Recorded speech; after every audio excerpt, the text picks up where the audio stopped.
This story begins with a lady recounting a bit of her people's history on the desert planet Arrakis.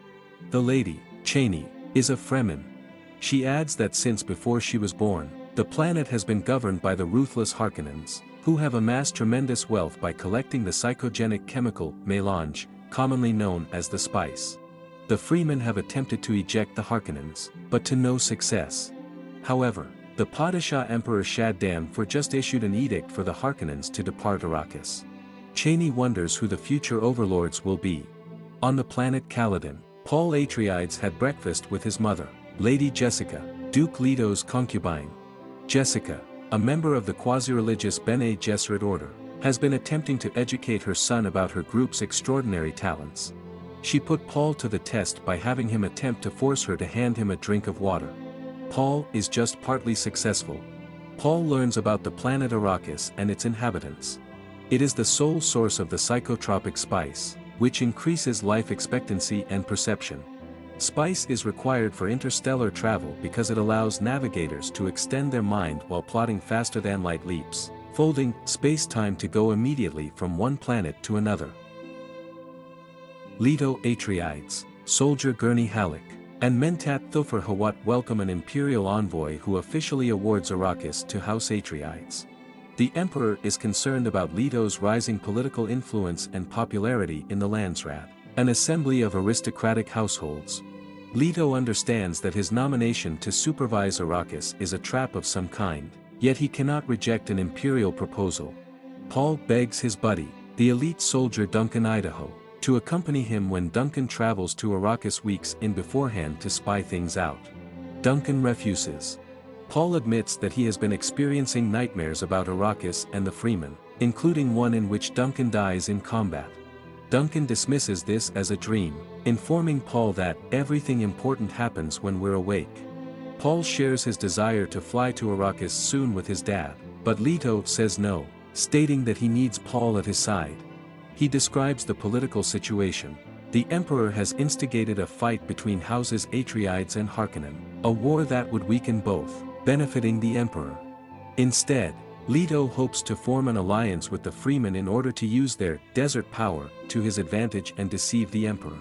Paul questions his abilities to succeed his father as a leader. Leto admits to having concerns as a young man and argues that Paul, like himself, would find his way to leadership. Gurney spars with Paul, suggesting that the young ducal heir be careful of the Harkonnens and more brutal in combat.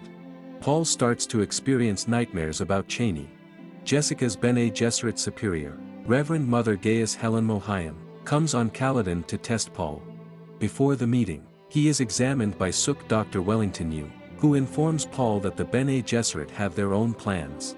Mohiam puts Paul through the Gom Jabbar exam, which involves a poisoned needle and a painful box to assess his character. Mohiam questions Paul after the exam about his dreams and if they come true on occasion. Mohiam then chastises Jessica for delivering a mail for Duke Leto instead of the girl she was supposed to create. She accuses Jessica of believing that her kid may be the Kwisatz Haderach, a fulfillment of a Bene Gesserit messianic prophecy. Jessica affirms this notion, and Mohiam cautions her that Paul's powers are not completely matured, and he may die during the next trials. When Mohiam departs, Paul confronts his mother with what he meant. Jessica reveals that the Bene Gesserit have spent hundreds of years selectively breeding to create an exceptional intellect capable of seeing both the past and the future. The Atreides arrive in Arrakis. When they depart from the ship, residents begin shouting a word Paul does not know. When Paul questions his mother, she reveals that it is a local prophecy of the Lisan al-Gaib, the voice from the outside world, a promised messiah on Arrakis. Jessica suggests that Paul may be this person, but Paul rejects it as a superstition promoted by the Bene Gesserit. Jessica recruits a Freeman servant named Shadout Mapes. Mapes views Jessica and Paul as a fulfillment of the Lisan al-Gaib, and he gifts Jessica a knife crafted from the teeth of Shai-Halad, the massive sandworms that make the Arrakis desert so treacherous. That night, while studying a holographic representation of the Muad'Dib desert mouse, Paul escapes an assassination attempt by a hunter-seeker drone as Mapes enters the room and distracts it. Leto assesses his new territory and sees that the Harkonnens have destroyed most of the necessary infrastructure. They decide to take the problem to the Imperial Transition Arbitrator, Leet Kynes, an environmentalist who has spent years on Arrakis. Duncan Idaho has returned after many weeks living among the Freemen. He informs the Duke that the Freemen are exceptional combatants who dwell in villages known as Sieches, in caves under the desert. Duncan verifies Thufir Hawat's view that there are much more Freemen than originally thought. Stilgar, the leader of one of these Sieches, has arrived to see Leto. Stilgar orders that the Outworlders not leave the city except to mine spice. Leto resists, insisting that the Sieches will stay unharmed and that Freemen would not be pursued while the Atreides govern. Paul encourages Stilgar to remain, but he departs. Duncan shows the Atreides to some Freeman technology, such as moisture-saving still suits and thumpers that attract sandworms. Leto's party meets with Leet Kynes to look into the spice mining activities. She examines their still suits and discovers that Paul has instinctively fitted his still suit in the Freeman style.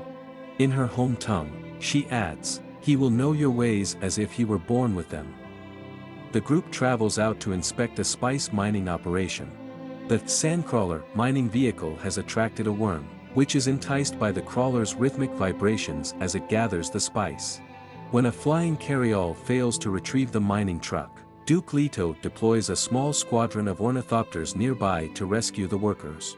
When Paul steps out to direct the miners inside, he is struck with a tremendous dosage of spice and experiences a series of visions, including one of himself with Cheney. He is almost pulled down into the sand by the crawler when Gurney grabs him and drags him on board his father's ornithopter. The two watch as the worm's massive, toothed jaw opens, swallowing the sandcrawler completely. Later, Paul is evaluated by Dr. Yu, who advises Paul and his mother that the spice is psychotropic but will not damage him. Duke Leto wakes up at night with the feeling that something is awry. He contacts security but receives no response. He discovers Mapes stabbed to death and is hit with a paralytic dart that burrows through his body shield and into his back, leaving him useless. Yu shows himself as a traitor. He has dropped the shields and disrupted Atreides' communications. Yu informs Leto that the Harkonnens had secured his acquiescence by holding his wife hostage. He replaces one of Duke Leto's teeth with a poison capsule, hoping the Duke would use it to murder the Baron. Gurney is woken and leads the counterattack as the Harkonnen soldiers, assisted by Imperial Sardaukar warriors, launch their assault. The Atreides forces, caught off guard and outnumbered by Harkonnen and Sardaukar, are rapidly defeated. Duncan kills numerous Sardaukar, grabs an ornithopter, and attempts to rescue Paul and Jessica but discovers they have already vanished. Baron Vladimir Harkonnen had assured Mohiam and the Bene Gesserit that he would not hurt Paul or Jessica, so he orders some of his soldiers to take them to the desert, where they will die from exposure. Paul, who is not quite confident in his Bene Gesserit powers, can nonetheless use the voice to direct one of the men to remove his mother's gag. Jessica instantly instructs one of the soldiers to murder his friend. When she is totally liberated, she murders two of them directly. Their ornithopter is remotely shut down and lands. Paul and Jessica see the wreckage of Arrakeen from a distance. Yu meets with Baron Harkonnen and insists that he keep his part of the arrangement. The Baron assures Yu will be reunited with his wife before slitting his neck. The Baron then gloats over an immobilized Leto, who bites down on his false tooth and expels the poison, killing everyone in the room save the Baron, who is severely damaged after activating his body shield and floating to the ceiling. Medical technicians nursing the Baron back to health. Paul, riding out a storm in a survival tent, is still seeing images from his spice exposure. They are the first of Cheney. However, they rapidly transform into images of brutal battle and religious fanatics working under the Atreides banner and in Duke Leto's name, spreading over the galaxy like an unquenchable fire. Paul is appalled by what he sees and blames both his mother and the Bene Gesserit, but is finally consoled by his mother. Duncan Idaho, who had escaped the killing, rescues Paul and Jessica. Duncan transports them to Kynes, who has set up in an abandoned terraforming station populated by Freemen. The Sardaukar hunt them down and assault, with the Freemen killing many. Duncan gives his life in a final stand to enable Paul, Jessica, and Kynes to escape. Paul and Jessica leave by ornithopter. Kynes puts up a thumper with the intention of summoning a sandworm and riding it away, but she is fatally wounded by the Sardaukar. Before they can execute the final blow, a sandworm appears, and Kynes draws it to her by hammering a piece of drumzan. The worm swallows them all. While flying the ornithopter through a violent sandstorm, Paul gets a vision of a Freeman man offering him advice, reminding him that surviving in the desert is a process and that he must adapt to the environment. Paul retracts the thopter's wings, allowing the storm's vortex to carry it further into the desert. They survive, but the ornithopter is destroyed, forcing them to walk across the desert. Freemen keep an eye on them as they go. Jessica and Paul make their way to where they think the Freeman siege is. Their motions attract a sandworm, and they flee for some nearby rocks. The sandworm stops for a few seconds, as if peering at Paul, before being drawn away by a thumper. A group of Freemen apprehend them. Stilgar is among them and recognizes Paul, stating that they cannot touch him. Another Freeman, James, rejects Stilgar's ideology and intends to murder Paul and Jessica and steal their corpses. Paul identifies James as the guy in his visions.